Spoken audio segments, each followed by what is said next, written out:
Halo guys, selamat datang di channel Binsu. Kali ini aku bakal ngebahas tentang zaman jahiliyah, zaman bangsa Arab sebelum datangnya Islam. Aku tuh heran mengapa zaman jahiliyah tuh disebut zaman kegelapan atau zaman kebodohan gitu. Soalnya beberapa kali ikut sambutan atau pidato itu pastilah dibuka dengan kalimat Nabi Muhammad membawa umatnya dari zaman jahiliyah menuju zaman Islamiyah. Kalau nggak gitu zaman kebodohan, ke zaman yang terang benderang, tapi intinya mengarah ke hal yang sama gitu. Nah, di sini aku mikir, emang sebodoh apa, separah apa masyarakat Arab sebelum Islam datang? Ya, tepatnya itu sebelum abad ke-7 Masehi. Oke, nggak perlu lama-lama lagi, langsung aja kita masuk ke pembahasannya.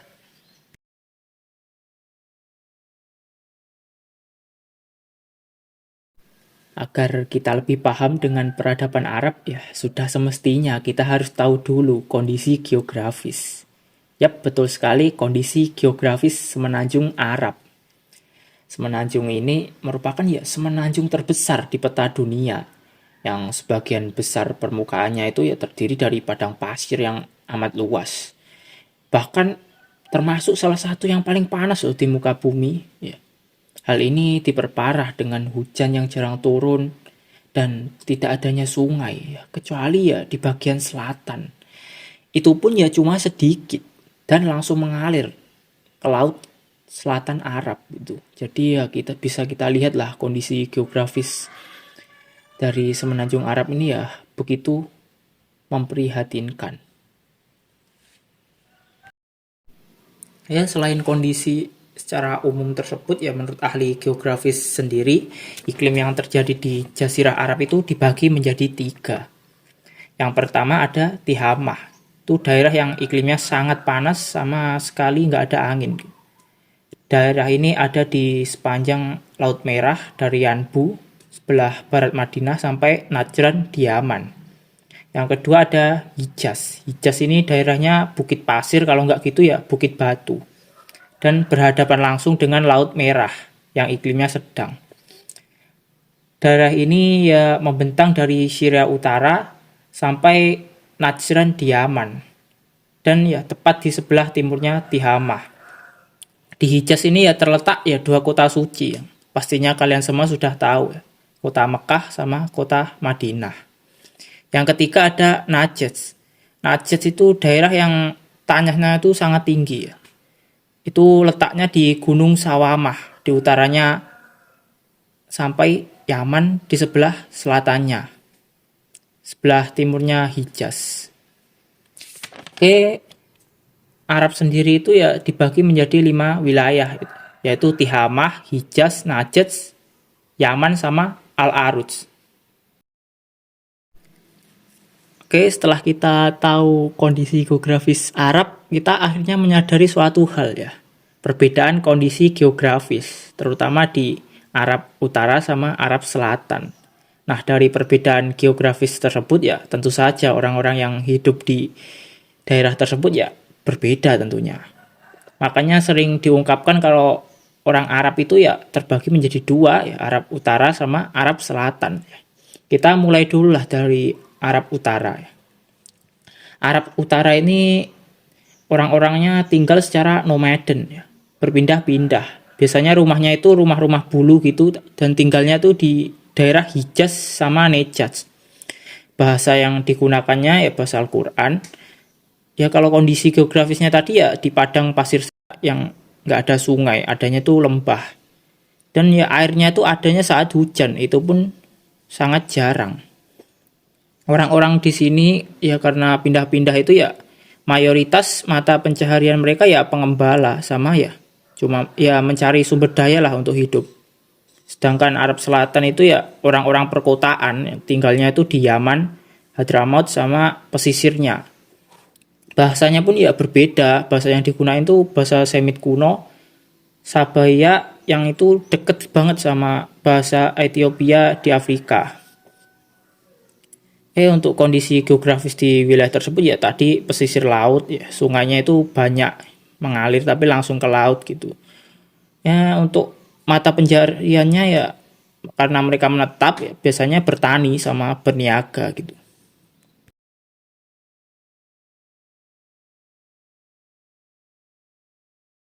Oke, agar pembahasan kita lebih detail, langsung aja kita kerucutkan ke orang-orang di sekitar Mekah, ya. Orang-orang nomaden. Ya, mereka itu tinggalnya ya berkumpul beberapa orang gitu yang disebut kabilah pada saat itu. Para kabilah ini saling berpindah-pindah sambil bawa hewan gembalanya. Biasanya itu unta, kalau enggak kambing atau domba. Kalau kabilah yang besar atau superior gitu biasanya unta, tapi yang kecil-kecil atau yang biasa itu kambing, kalau enggak domba. Masyarakat Arab itu sebelum datangnya Islam tuh ya enggak ada yang namanya pemerintahan pusat ya. Masing-masing kabilah itu punya pemerintahnya sendiri-sendiri. Yang ketuanya itu biasanya disebut dengan syekh. Tapi ya di samping itu juga ada hakim yang bertugas mengadili sesama kabilah apabila ada ya perselisihan. Ya kabilah yang paling disegani itu ya jelas kabilah Quraisy. Bahkan ini saking diseganinya itu Quraisy punya sistem pemerintahan sendiri ya, sistem pemerintahan oligarki. Itu membagi kekuasaan itu berdasarkan bidang-bidang tertentu. Ada kabilah yang nangani peribadatan, ada yang nangani pertahanan, ada yang perekonomian atau perdagangan gitu. Nah, orang Quraisy itu ya punya privilege yang lebih karena mereka punya tugas-tugas spesial yang nggak dipunyai oleh kabilah lain. Seperti mengurusi Ka'bah, kemudian ada juga majelis yang ngurusi pengadilan, bahkan sampai mengurusi angkatan perang gitu. Dan lebih superiornya lagi, mereka itu sampai punya suatu majelis yang isinya itu permusyawaratan rakyat. Yang ngurusinya itu undang-undangan di bidang politik, sosial, budaya, bahkan militer.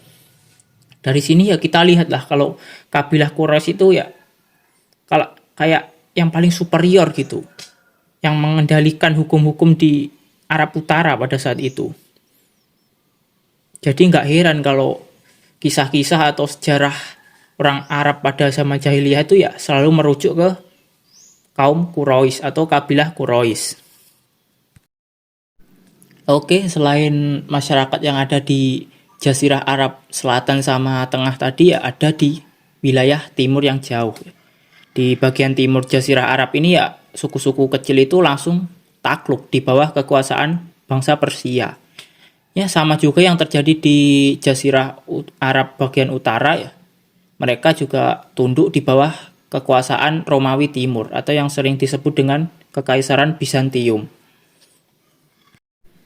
Oke, kalau kita bahas bangsa Mekah ya nggak luput lah kita dari kata berdagang. Ya karena bangsa Mekah ini jagonya dalam perdagangan. Ya kita bisa lihat sendirilah kondisi perekonomian mereka, terutama di kota-kota besar seperti Mekah. Mereka bisa sangat maju ya karena berada di jalur internasional yang menghubungkan Syam di utara sama Yaman di selatan. Para pedagang ini ya biasanya di musim dingin itu pergi ke Yaman. Sedangkan pada musim panas ya mereka memilih Syam. Karena ini ya Mekah itu benar-benar ramai sama pengunjung. Baik di musim dingin maupun musim panas. Sepanjang tahun lah. Nah, karena ya kultur ya, kalau budaya di suatu daerah penuh dengan pedagang itu ya masyarakat lokalnya jelas memanfaatkan hal tersebut. Apalagi para pemuka-pemuka dan pembesar suku-suku di sekitar Mekah, terutama suku Quraisy tadi.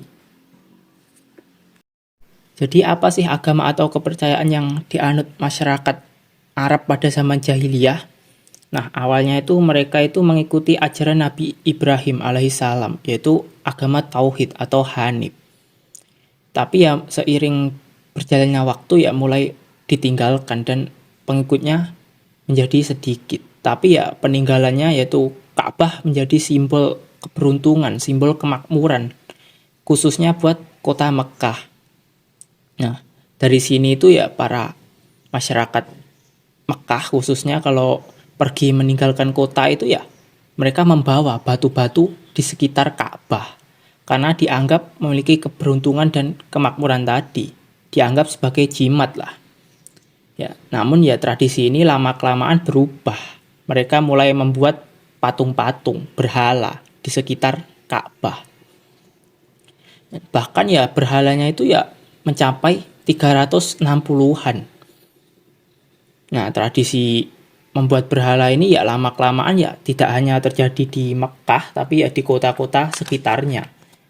Ada juga beberapa berhala yang terkenal seperti Manah atau Manata itu ya di dekat Yastrib atau sekarang Madinah, Alata di Taif, Al-Uzza di Hijaz, sama Hubal, patung terbesar yang diletakkan di dalam Ka'bah.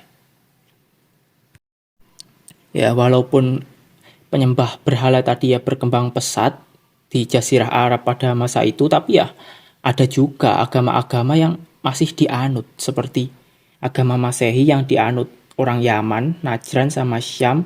Ada juga agama Yahudi yang dipeluk imigran yang tinggal di Yaman sama Yastrib.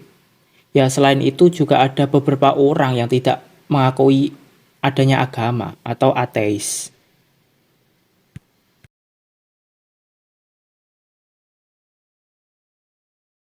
Oke, langsung aja kita masuk ke menu utama kita. Tradisi bangsa Arab yang membuat mereka disebut orang-orang yang hidup dalam kebodohan sampai disebut zaman jahiliyah. Yang paling umum itu ya jelas perjudian. Ini kebiasaan hampir semua penduduk di perkotaannya Arab, seperti Mekah, Taif, Hijr, sama Yastrib. Pada saat itu tuh perjudian itu dianggap hal yang umum, bahkan ada istilah khususnya. Orang-orang Arab itu menyebut perjudian itu dengan maisir. Oke, kalau perjudian itu ya semua orang lah. Udah umum di semua kalangan masyarakat. Kalau ini ya agak eksklusif untuk orang-orang kaya, para saudagar pembesar di daerah perkotaan. Ya, apalagi kalau bukan berfoya-foya sama minum arak. Ini dah pasti terjadilah di semua peradaban ya, rata-rata lah. Orang-orang dari kelas atas itu ya berfoya-foya sama minum minuman keras. Oke, kalau judi sama foya-foya minum arak tadi kan sudah umum lah di semua peradaban. Kita langsung aja ke yang khasnya bangsa Arab ya. Apalagi kalau bukan wanita. Oke, Arab pada zaman jahiliyah itu ya sangat memegang kuat lah budaya patriarki. Menganggap wanita sebagai objek doang ya, pemuas nafsu, birahi, sama yang lanjutin keturunan. Jadi nggak heran lah kalau laki-laki pada zaman jahiliyah tuh punya banyak istri. Sampai puluhan hingga ratusan bahkan. Soalnya ya nggak ada hukum yang melarang laki-laki itu punya banyak istri. Dan jumlahnya itu ya nggak ditetapkan. Oke, kalau kalian pengen tahu ya seberapa buruk gitu perlakuan laki-laki ke wanita pada zaman jahiliyah dan ya betapa patriarkinya masyarakat Arab pada saat itu ya, langsung aja kita masuk ke kebiasaan-kebiasaan unik dari orang-orang Arab ini. Oke, kalau tadi kan sudah saya katakan ya, kalau lelaki di zaman jahiliyah itu punya banyak istri. Kalau misal lelakinya meninggal ini ya istrinya itu langsung kemana ya? Mereka dinikahkan sama ya anak-anak mereka. Ini gila. Ini udah nggak masuk akal ya, kecuali sama ibu kandung itu dituker-tuker lah anaknya ya kalau selain ibu kandungnya gitu. Tapi ya tetap aja ini sudah nggak bisa kita bicarakan lagi. Ini parah banget patriarkismenya. Oke, tapi ya nggak cuma itu guys, masih banyak lagi kalau pengen aku sebutin ya. Itu ada yang namanya tuh nikah istibdo. Itu istrinya itu kan sudah suci sama haid ya. Suaminya itu ya nyariin lelaki dari biasanya kalangan atas gitu. Untuk ya menggauli istrinya. Itu kan udah ekstrim juga guys. Itu bayangin lah. mereka tuh selesai haid dalam keadaan suci gitu kan, malah dijual buat dipakai para kaum atas buat keuntungan suaminya. Itu bener-bener pikirannya tuh ya sebagai barang ya, penghasil duit lah buat suaminya. Itu parah banget guys. Itu banyak lagi ini. Ada juga itu kalau laki yang ngambil istri orang tuh sebagai gundik itu, atau sebaliknya itu ya, mereka tuh ya sudah melakukan hal seksual secara terselubung. Ada juga yang namanya prostitusi. Prostitusi itu ya di rumah-rumah itu ada bendera atau tanda merah biasanya di pintunya. Itu tandanya apa ya?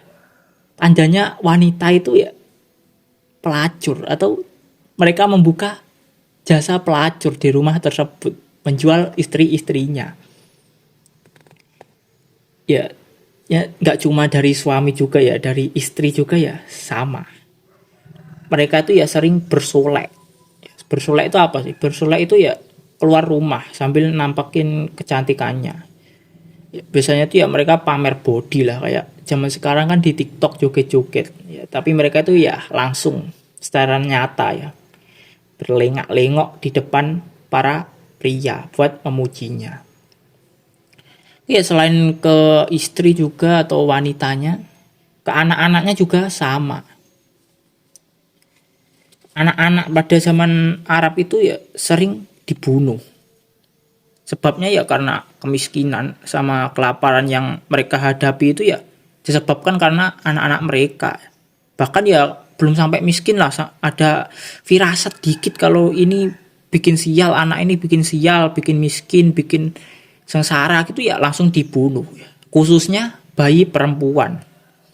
Ya mereka itu dibunuhnya ya nggak dibunuh kayak biasanya guys. Mereka itu ditanam hidup-hidup ya, dikubur hidup-hidup. Karena ya anak perempuan pada zaman itu ya dianggap aib dan ya beban doang buat mereka yang bisa mengakibatkan mereka jatuh miskin. Sedangkan kalau kepada anak laki-laki itu ya penuh kasih sayang. Tapi ya tetap aja, kecuali di masyarakat kelas bawah, anak laki-laki juga nggak luput dari pembunuhan kalau menyangkut kemiskinan sama kelaparan. Tapi yang paling parah ya jelas anak perempuan tadi, karena hampir di semua kalangan itu ya hampir sama, dikubur hidup-hidup karena dianggap sebagai aib tadi. Oke, selain itu ya suku-suku di wilayah Arab, para kabilah di Arab itu ya rusuh banget guys. Mereka tuh fanatik banget sama kabilah sama kaumnya tertentu. Jadi solidaritasnya itu ya kuat banget antara satu anggota dengan anggota yang lain. Tapi ya sayangnya nggak ada buat sama kabilah lain. Makanya mereka tuh sering banget berselisih sama hal-hal yang sepele gitu. Dan untuk mengatasinya ya pasti duel sampai mati. Kalau nggak gitu ya mereka rebutan lah sampai bawa-bawa anggota sukunya. Ya kalau sudah merembet ke yang lebih besar ini ya biasanya itu nyebabin perang sama kabilah lain. Jadi ya nggak heran kalau di sana itu ya sering banget rusuh, sering perang, bahkan ini saling jarah guys, satu kabilah sama kabilah lain.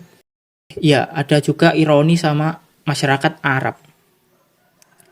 Biasanya orang-orang kelas yang memilih berdagang, bersyair, para pemuka itu biasanya itu sombong banget sama keturunan dan harta mereka ya.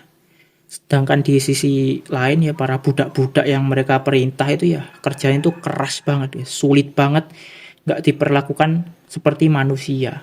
Jadi perbudakan itu juga sangat kuat pada masa itu. Itu kan ironi banget guys. Masyarakat yang ada di kelas atas itu ya semakin naik dan sombong banget. Sedangkan para budak yang banyak banget ini ya mereka tuh yuk keras banget gitu. Ya udah dari sisi wanita, anak-anak jomplang, ya, kebiasaannya buruk. Kemudian ya sistem hukumnya itu ya nggak bisa ngatur para masyarakatnya. Belum lagi ironi dari kelas masyarakat ini ya benar-benar layak sih zaman ini disebut zaman kebodohan atau jahiliyah. Oke, selain hal-hal negatif tersebut ya masyarakat Arab juga mempunyai hal-hal positif yang bisa kita lihat. Seperti kedermawanan ya. Kedermawanan ini bisa kita lihat dari cara mereka menerima tamu yang sangat ramah dan memberikan hal terbaik yang mereka punya. Selain itu ya mereka juga terlihat sering sekali ya sedekah sama menepati janji. Menepati janji ini ya sudah terkenal banget untuk bangsa Arab. Mereka tuh ya kalau ada tanggung jawab pasti mereka selesaikan, mereka tuntaskan. Kalau ada janji sama orang itu ya mereka pasti tepati. Dan ya ada juga ya sebenarnya kebiasaan baik mereka itu yaitu ya jiwa kesatria dan keberanian. Sebenarnya ini bersinambungan sama yang fanatik pada kabilah tadi ya. Bedanya ini kan mereka berani. Mereka ya loyal banget sama kabilahnya. Jadi ya selain fanatisme tadi ya mereka itu mempunyai jiwa keberanian yang sangat tinggi. Walaupun masyarakatnya jago bersyair sama berdagang, bahkan sampai kotanya itu maju banget perekonomiannya ya. Zaman ini ya tetap layak disebut sebagai zaman jahiliyah, zaman kebodohan. Ya karena ya ilmu pengetahuan ya sulit berkembang di sana. Daerahnya udah padang pasir ya, transportasinya sulit. Ya belum lagi ya komunikasinya ya sama-sama orang Arab doang. Sulit buat ngejangkau peradaban lain. Ya terlebih lagi ya moral mereka itu ya benar-benar rusak guys. Dari kelakuan, tradisi ya, sama budaya patriarkinya ya kuat banget. Oke, akhirnya selesai juga ya pembahasan kita ya tentang zaman jahiliyah ini. Ya apabila ada kurang lebihnya ya mohon maaf guys. Ya gue butuh banget ya saran dari kalian ya, koreksi, kritik. Kita juga bisa diskusi di bawah ataupun kalian mau request juga boleh di kolom komentar. Oke ya, sekian dari aku ya. Tunggu terus video selanjutnya. Tetap subscribe, like. Ya, terima kasih udah nonton Binsu.